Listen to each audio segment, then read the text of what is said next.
เป็นข่าวใหญ่จนได้เรื่องมาลัยอุ๋งอิงข่าวใหญ่ช่องใดนั้นก่อนอื่นขอกล่าวคำว่าสวัสดีครับผมสวัสดีพี่น้องครับป้องปายมิดหมอแคนแฟนหมอลำยินดีต้อนรับเข้าสู่ช่องไทยซีเกตชาแนลสวัสดีไปยังแฟนคลับ FC สาวน้อยเพชรบานแพงแฟนคลับ FC ลาน้อยอุ้งอิงสู้ขู่สู้คนนะครับเด้อเพจดังได้ออกมาเปิดเผยเมื่อหลายชั่วโมงแล้วครับพี่น้องเกี่ยวกับมาลัยของลาหน่อยอุ้งอิงเพจดังที่มีชื่อว่าลูกทุ่งเน็ตเวิร์กเพิ่นได้ออกมาเปิดเผยเรื่องมาลัยลาหน่อยอุ้งอิงแบบนี้ครับอลังเวอร์อุ้งอิงฟาดมาลัยเงินล้านปิดฤดูกาลสาวน้อยเพชรบ้านแพงเป็นที่ฮือฮาอุ้งอิงเพชรบ้านแพงสาวน้อยหมอลำเสียงหวานขวัญใจแฟนเพลงทั่วประเทศรับมาลัยเงินล้านจากแฟนคลับและบ้านฮักรวมมูลค่านี่เกือบ2 ล้านบาทในค่ำคืนคอนเสิร์ตปิดฤดูกาลของสาวน้อยเพชรบ้านแพงทำเอาอุ้งอิงปลื้มใจน้ำตาไหลเรียกว่ามิตรหมอแคนแฟนหมอลำสนับสนุนไม่แผ่วรักอย่างเหนียวแน่นจริงๆนั่นคือการออกมาเคลื่อนไหวของเพจเพจชื่อดังเนาะพี่น้องเพจชื่อดังที่มีชื่อว่าลูกทุ่งเน็ตเวิร์กว่าเกี่ยวกับมาไล่ลาหน่อยอุ้งอิงถือว่าเป็นมาไล่ของศิลปินมหาชนศิลปินที่ได้รับการยอมรับอย่างแท้จริงทางด้านเพจดังเพิ่นติดตามข่าวสารติดตามเรื่องราวของลาน้อยอุ้งอิงมาโดยตลอดบ่ว่าจะเป็นผลงานเพลงของลาน้อยอุ้งอิงการจัดอันดับของผลงานเพลงต่างๆของลาน้อยอุ้งอิงกติดในลำดับต้นๆของประเทศเป็นที่หู้จักกันทางด้านทางด้านลูกทุ่งเน็ตเวิร์กเพื่อนก็ได้ออกมาสำรวจโพลอยู่เรื่อยๆสำหรับบทเพลงใหม่ของศิลปินชื่อดังต่างๆที่ออกผลงานเพลงอย่างลาน้อยอุ้งอิงกับเป็นอีกคนหนึ่งครับพี่น้องที่ได้รับการยอมรับจากมิตรหมอแคนแฟนหมอลำได้รับความหักความแพงจากมิตรหมอแคนแฟนหมอลำทั่วสารทิศมาลัยเงินล้าน3 ปีซ้อนหรือว่า3 ฤดูกาลซ้อนนี่บ่ธรรมดาครับได้มาจากไสครับได้มาจากมาตรฐานของโตลาหน่อยอุ้งอิงเองมาตรฐานยังครับมาตรฐานในการกระทำตนกระทำตัวนี่ละเชื่อฟังครูบาอาจารย์เชื่อฟังผู้เป็นพ่อยางน้ำห้อยพอกอน้ำห้อยคู่บอกครูสอนครูแนะนำเรื่องนั่นเรื่องนี้หลายๆสิ่งหลายๆอย่าง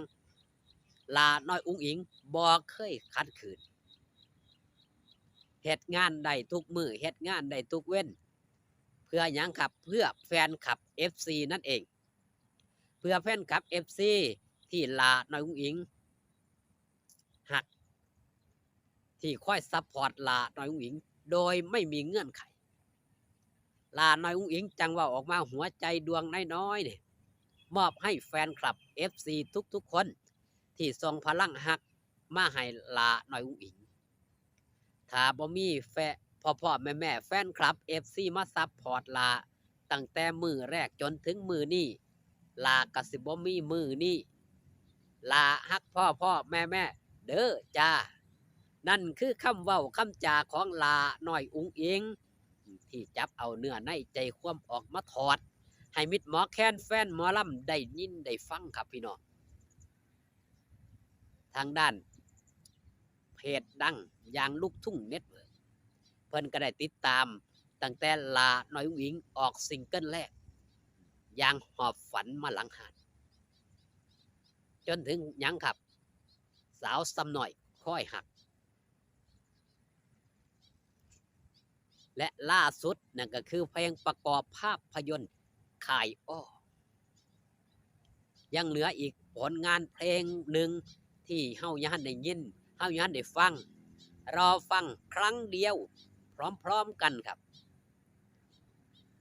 วันที่17กรกฎาคมทุกโรงภาพยนตร์ทั่วประเทศ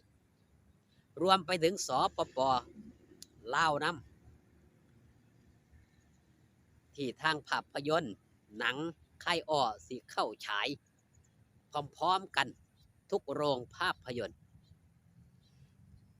พี่น้องญาติซื้อบัตรจองตั๋วกับเฝ้าซื้อเด้อครับเด้อมันสิแน่นมันสิอัง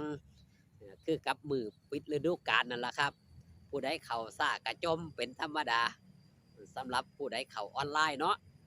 ตัวนี้ไปซื้อตั๋วทางออนไลน์เฮาก็สิบ่ได้รอเฮาก็สิบ่ได้ต่อแถวให้มันหงุดหงิดให้มันเสียแห้งใจ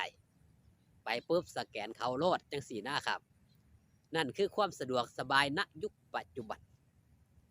อย่างเช่นลาน้อยอุ๋งอิงเชกเช่นเดียวกันครับแม่นยังจังได้รับความสนอกสนใจ